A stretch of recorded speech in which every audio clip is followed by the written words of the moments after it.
Conosco, eu converso com o médico cirurgião, chefe do núcleo de transplantes do Hospital da Unimed aqui em João Pessoa, doutor Cássio Vigílio, que vai falar sobre o retorno das cirurgias eletivas e também dos transplantes aqui lá no Hospital da Unimed. Se acompanha a partir de agora, Rede Verdade, está no ar.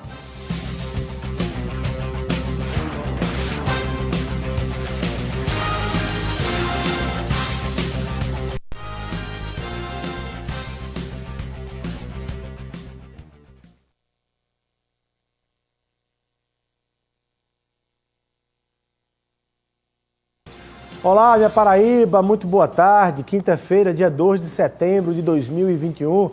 Estamos ao vivo em mais uma edição do seu Rede Verdade, dentro da programação da sua TV Arapuã. Você que estava ligado aí no Cidade em Ação, do Samuca Duarte, acompanha e continua conosco aqui, porque tem um papo para você, sobretudo, que é usuário da Unimed, sobretudo do Hospital da Unimed, um dos maiores hospitais aqui do estado.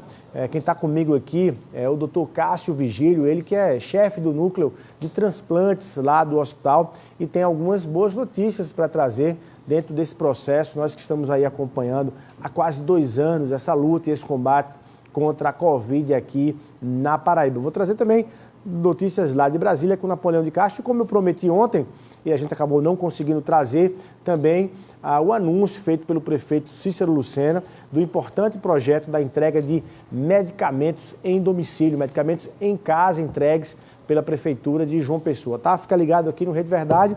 Doutor Cássio Vigílio, muito boa tarde, seja muito bem-vindo aqui ao Rede Verdade. Seja muito bem-vindo. Boa tarde, Luiz. Boa tarde, telespectadores da TV Arapuã, em especial do programa Rede Verdade. É um prazer estar aqui, a gente conversar um pouquinho sobre essa fase difícil que estamos vivendo, né? Como nos programamos para ela e como estamos nos preparando para sair dela. Isso é importante. Bom demais. Vamos lá. Olha só, para a gente aqui ter uma certa tranquilidade na entrevista, para a gente começar do início, quando estourou e começou a se estourar naturalmente a história da pandemia do coronavírus, qual foi a estrutura que foi montada lá e sobretudo na história das cirurgias, dos transplantes, o que foi suspenso, qual foi o roteiro e a experiência que vocês tiveram, doutor Cássio, a partir de então? Nós sabíamos que a gente teria um grande desafio, né? Por quê? Porque a pandemia não nos livrou das demais doenças. E então a primeira coisa que a gente fez foi classificar as doenças que a gente precisaria manter como foco, independente da pandemia. Então, pacientes com risco iminente de vida, pacientes com cirurgias oncológicas, essas cirurgias não deveriam ser suspensas, outras não. Nós procuramos, dentro do hospital, dividir o fluxo em 2 áreas. Transformar, apesar de área única, como se fossem 2 hospitais diferentes, onde nem os profissionais que trabalhavam lá se cruzavam. Só que a gente não fez isso da nossa mente. Nós procuramos... Desculpa, interrompi, posso? Claro. Nós procuramos ouvir opiniões. Então nós fomos, tá certo, atrás daqueles que tinham enfrentado a situação antes da gente, de forma mais tecnológica possível e também de forma que a gente pudesse transferir para o nosso meio. Então, baseado nisso, juntamente com a direção hospitalar e com a direção do Grupo Unimed, nós organizamos um primeiro webinar em que envolvemos um membro de um hospital avançado de Nova York e um membro de um hospital público, tá certo? Porém não menos avançado, em Paris. Lugares que já estavam enfrentando a pandemia. Que já estavam enfrentando, que já estavam na frente da nossa situação, para que eles nos dessem orientação e para que a gente pudesse pegar o protocolo deles e trazer para o nosso meio. Então foi a experiência e o know-how que vocês usaram naquele momento. Quais foram, enfim, naquele momento ali, as orientações de maior destaque que chamaram a atenção e disseram assim, a gente fez isso aqui para dar certo, se fizer diferente não vai dar certo? A principal orientação de destaque foi, primeiro, procurar tranquilizar os profissionais da saúde pelo temor que a gente tinha de contaminação e de trabalhar, né? Então, nós, como profissionais da saúde, nós não podemos temer doença, pelo contrário. Nós temos que aprender a nos proteger delas. Então, a proteção dos profissionais seria fundamental, juntamente com a ampliação do número de leitos. Se a gente não tivesse leito, não tinha como botar esses pacientes. Se a gente não tivesse profissional para tomar conta daqueles leitos, a gente também não teria como suprir nossas necessidades. Em seguida, a gente viu como foi que ficou o fluxo deles. Então, desde a chegada do paciente ao hospital, ele já entrava por um local diferente. E dessa forma, durante todo esse período, nós aceitamos lá no hospital pacientes vindos de vários outros hospitais, ou que já chegaram contaminados e que não sabiam, ou que se contaminaram enquanto estava lá. Isso ninguém pode dizer, atestar de onde ocorreu. Mas esse isolamento foi fundamental para a gente. Doutor Cássio, eu quero lhe fazer uma pergunta mais de experiência pessoal da sua vivência ao longo desses meses todos de luta. Qual foi o período, qual foi o momento? O senhor lembra de alguma cena, de algum momento, de algum instante, que você viu que a situação era extremamente crítica e difícil? Quando foi que você teve ali, talvez, o ápice da compreensão que nós estávamos, e principalmente vocês, estavam lidando com algo inédito, delicado, difícil, incompreensível, agressivo? Luiz, eu não dava mais plantão na minha vida há 20 anos, né? E eu vi que a situação do hospital estava se transformando em crítica, porque não tinha mais quem fosse dar plantão nas unidades de terapia intensiva. Nós víamos colegas médicos adoecendo, a gente via pessoas sofrendo, porque quando a gente fala tantos óbitos, a gente está esquecendo muitas vezes de quantos estão atrás. Então a gente vê, o momento crítico foi quando eu vi o filho, 18 anos, me dizer que tinha perdido o pai e a mãe e que estava sozinho no mundo. Então você vê a família dizimada, isso é uma situação forte. Até para vocês médicos que lidam diariamente com isso. Perdas e ganhos. Nós lidamos com essas perdas e danos diariamente e, ao contrário do que as pessoas pensam, nós não aprendemos a lidar com isso no dia a dia. Nós aprendemos a não demonstrar o que estamos sentindo. Nós aprendemos a se segurar, a ser forte e usar a nossa razão naquele momento necessário. Mas sempre, quando chegamos em casa, a emoção também toma conta da gente. E psicologicamente abala ali. Com certeza. Bom, mas graças a Deus nós estamos num cenário diferenciado, o processo de vacinação acelerado no Brasil, conseguimos, com essa base na imunização, diminuir os casos, diminuir as ocupações, e aí temos lá, especificamente para o Hospital da Unimed, um cenário diferenciado hoje. Qual é o cenário de hoje em relação à Covid lá na Unimed e qual é o cenário que permite, qual é o roteiro que vocês têm hoje em relação ao retorno das cirurgias eletivas, que é uma grande, excelente notícia aí para o usuário, e também dos transplantes? Pronto. Assim como a gente se preparou para enfrentar essa pandemia, a gente se preparou para enfrentar o pós-pandemia. Como eu falei aqui, a gente pegou e procurou classificar quais que seriam as cirurgias que não poderiam ser suspensas. As doenças continuam acontecendo e continuam matando. E eu não posso esperar o final da pandemia, 1 ano e meio, para tratar um doente com câncer. Então, nós fomos atrás, outra vez, de pessoas que estavam na frente da gente. Dessa vez, nós procuramos, tá certo, a Universidade de Zaragoza, na Espanha, e passamos novamente 3 horas em webinar com os colegas de lá, recebemos todo o protocolo do Ministério de Saúde da Espanha e do hospital e elaboramos nosso protocolo. Inicialmente, alguns pacientes que chegavam no hospital, eles eram submetidos ao teste de Covid, todos eles, tá certo? Mesmo antes da cirurgia. se fossem ser submetidos à anestesia geral, tomografia, para evitar que tivesse numa fase em que o teste está negativo, que pudesse ter alguma coisa. Ou seja, nós nos cercamos de não trazer esses pacientes contaminados para não contaminar os próximos. Isso foi a primeira coisa. A segunda coisa é liberar conforme a urgência. Quais são as cirurgias, nesse momento, mais essenciais? Isso gerou um certo desconforto entre médicos. Por quê? Entre pacientes. Porque para paciente a gente sabe que qual é o maior sofrimento do ser humano? É o dele próprio, né? A gente entende tudo isso, mas a gente tinha por obrigação ser forte e firme nessa hora para adiar cirurgias, para bater de frente com aqueles colegas que queriam operar de qualquer jeito. A gente sabe que o médico é um profissional liberal. E que uma certa autonomia funcional. Sua autonomia.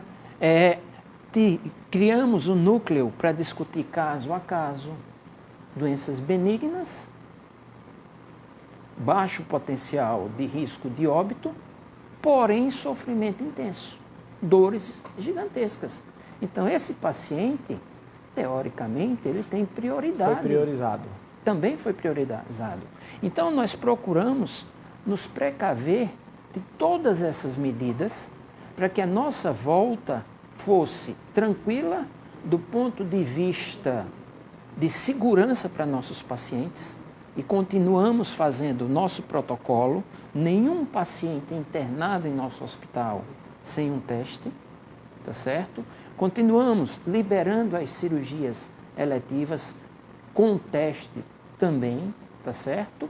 E estamos garantindo aos nossos usuários que eles voltem a ser atendidos com o seu período correto, né? Então, hoje, na Unimed, o cenário é de retorno da regularidade que se tinha antes da pandemia. Podemos dizer assim, ou ainda há estágios para conquistar? Veja só, a gente dizer que já retornamos ao pré-pandemia, isso não é real. Por quê?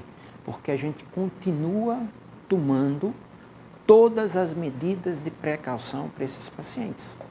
A gente só vai sair do que era pré-pandemia se o mundo se conscientizar que o mundo mudou e que a pandemia foi embora.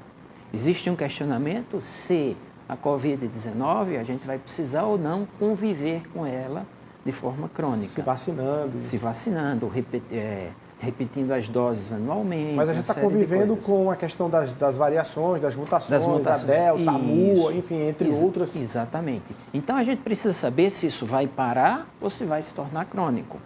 Agora, nesse momento, nossa rotina pré-Covid já está mantida, tá certo? Em termos de cirurgia, não atrasamos, não mudamos nada, não só no Hospital da Unimed, na rede e nos outros também. E dentro da Unimed, ainda existe um fluxo diferenciado para quem chegar e possa ter a chance na triagem de ter um Covid. Então, ele já é orientado para o outro lado, para ir para uma área isolada. Então, por esse motivo, eu posso dizer que estamos pré-pandemia. 100%. Pelo contrário, é um cenário... É um cenário totalmente diferente. Inclusive, hoje, a gente praticamente não atende quase...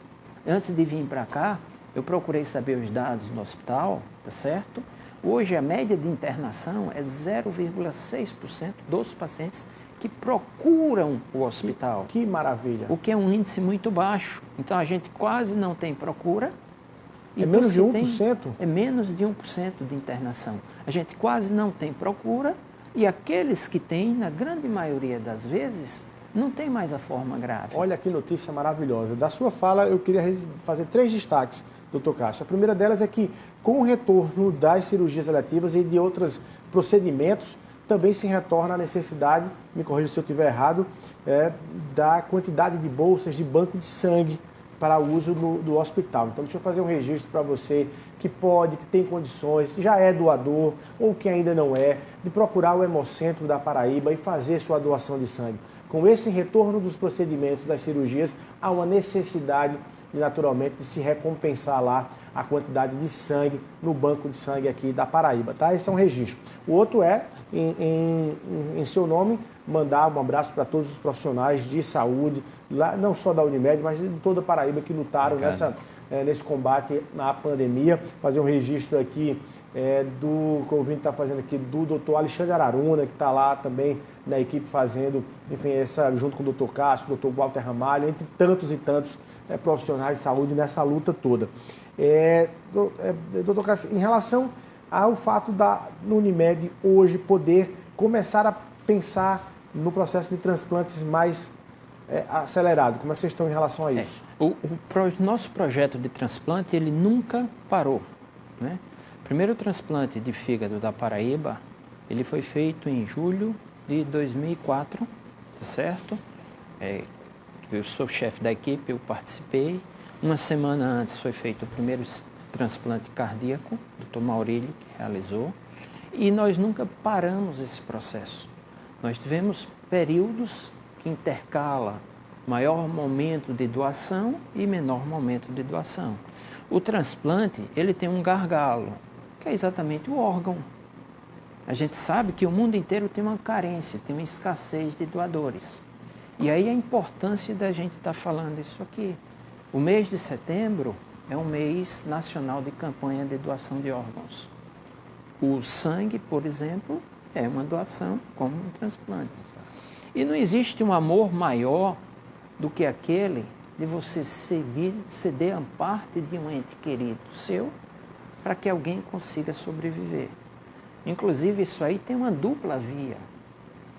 Por um lado, você beneficiou demais uma pessoa e você o manteve vivo. Pelo outro lado, você ainda mantém com você a chama de que uma parte do seu ente querido continua aqui entre nós, entendeu? Renovando uma vida. Renovando uma vida. Então, essa dupla via é uma coisa que eu gosto muito de falar. Então é um importante apelo, um importante chamamento, doutor Que Cássio. aí é onde está o grande herói do transplante. O grande herói do transplante não é quem opera 24 horas, não é quem sai de uma cidade para outra. O grande herói do transplante é o doador. Perfeito. Bom demais. Olha, e convidar para acompanhar aqui a informação de ontem, na verdade, mas ela é uma informação de interesse público importante e é uma questão também de doação, de garantia, distribuição de medicamentos aqui em João Pessoa. Nesse caso, o prefeito Cícero Lucena retomando um projeto antigo da Prefeitura de João Pessoa, garantindo o retorno do medicamento em domicílio. As pessoas que precisam de medicamentos aqui em João Pessoa vão receber em casa. A partir de agora é o que garante o prefeito Cícero Lucena. Vamos acompanhar a matéria. O prefeito Cícero Lucena lançou nesta quarta-feira, dia 1º, o programa Remédio para Todos, que visa atender cerca de 60 mil pessoas com hipertensão e diabetes. O prefeito falou um pouco de como vai funcionar todo esse processo de distribuição das pessoas que têm essas comorbidades e vão receber os medicamentos em casa.